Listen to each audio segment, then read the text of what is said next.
Fast track 24 ஆண்டு அனுபவம் 24 நகரங்களில் 24 மணி நேரமும் உங்கள் சேவையில். உங்கள் ஆதரவிற்கு நன்றி. போதைப்பொருள் விவகாரத்தில் அரசு கடுமையான நடவடிக்கைகள் எடுக்க வேண்டும் என திரைப்பட இயக்குனர் வெற்றிமாறன் தெரிவித்துள்ளார். சென்னை பல்லாவரத்தில் உள்ள வேல்ஸ் பல்கலைக்கழக வளாகத்தில் நடைபெற்ற நிகழ்ச்சியில் அவர் இவ்வாறு பேசினார்.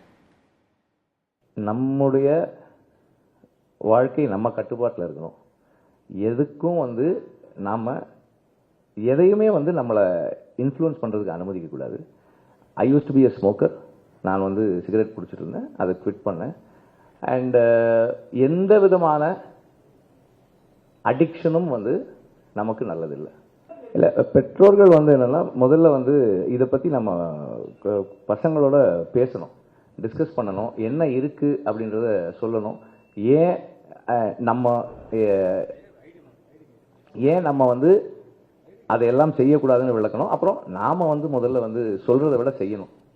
நம்ம எந்த பழக்கத்துக்கும் அடிமையாக இல்லாமல் இருக்கணும், அதுதான் முக்கியமானது. அரசு எப்போதும் இது மாதிரியான விஷயங்களில் ஹார்ஷாக நடவடிக்கை எடுக்கணும். அதில் எந்த மாற்று கருத்தும் இல்லை. ஃபாஸ்ட் ட்ராக் 24 ஆண்டு அனுபவம் 24 நகரங்களில் 24 மணி நேரமும் உங்கள் சேவையில். உங்கள் ஆதரவிற்கு நன்றி.